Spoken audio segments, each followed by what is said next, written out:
Olá, meu nome é João Paulo Severo da Costa, sou psicanalista. Em parceria com a Escola de Psicanálise de Curitiba, nós mantemos esse quadro aqui quinzenal, Conexão EPC, onde são tratados temas aqui de interesse geral na psicanálise pelos seguidores. E a pergunta de hoje é da Fernanda Matias, Fernanda Rangel Matias. E ela faz uma pergunta curiosa aqui para mim, pedindo para eu comentar uma frase que ela ouviu, que é: quem só sabe de psicanálise, nem de psicanálise sabe. Uma grande frase que eu já vi também adaptada em outras áreas, né? Mas que para a psicanálise ganha digamos assim, um colorido especial. Que vejam, muitas pessoas adentram ao conhecimento da teoria psicanalítica pela teoria, pela própria teoria, né? Quer dizer, começam a estudar a teoria psicanalítica sem fazer análise, etc. E tal, como foi meu caso, né? Ou seja, como um dado da curiosidade, como uma instigação por um conhecimento adicional, né? Contudo, no momento em que começam a fazer análise, começam a submeter análise, percebem que a teoria psicanalítica ela representa apenas e tão somente um compilado teórico que foi feito com base em outras observações clínicas, né, que foi por sua vez consubstanciado em conceitos. Quer dizer, as observações clínicas que resultam na teoria, no corpo teórico, né, elas são feitas a partir de um determinado recorte espaço-temporal, de uma determinada experiência, de um determinado contexto sócio-histórico, cultural, econômico, né? Então, quando nós analisamos os casos clássicos ali de Freud, por exemplo, né, nós estamos observando ali o resultado da experiência de um analista, né, o resultado da interação entre a atuação de um analista e o caso concreto. E alguns casos que são narrados por Freud, dos quais efetivamente ele não participou, né, mas ele fez uma análise biográfica ou teórica, né, como foi o caso de Schreber, por exemplo. Então, o que é a psicanálise, se a gente parar para pensar nesse ponto? A psicanálise é um saber, mas ele é um saber constantemente colocado à prova pela experiência da subjetividade, pela experiência do um a um, né? Quer dizer, cada pessoa que entra, em cada dia que entra no consultório, ela vai representar um ponto de dúvida, um ponto de indagação, um ponto de questionamento sobre as questões de ordem teórica, um ponto de reelaboração sobre conceitos, não é? Um avanço em certa medida, e um retrocesso em outra medida na atuação do analista.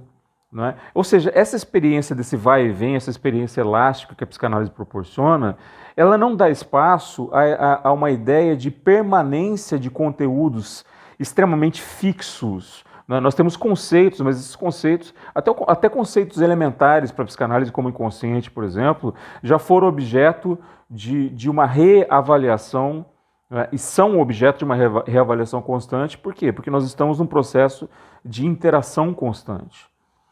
E analisar isso, observar isso e trabalhar com essas questões depende, então, portanto, de uma análise, né, de uma supervisão, a gente já sabe disso, mas também de um resultado de um processo de interação da pessoa, do analista, com o mundo que o cerca.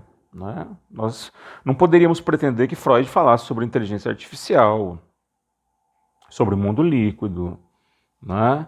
Sobre questões neoliberais, sobre, enfim, todo um aparato, né? Todo um compêndio de informações que pertencem à nossa época. Da mesma forma que os analistas do futuro também irão se deparar com outras questões que não estão em pauta hoje.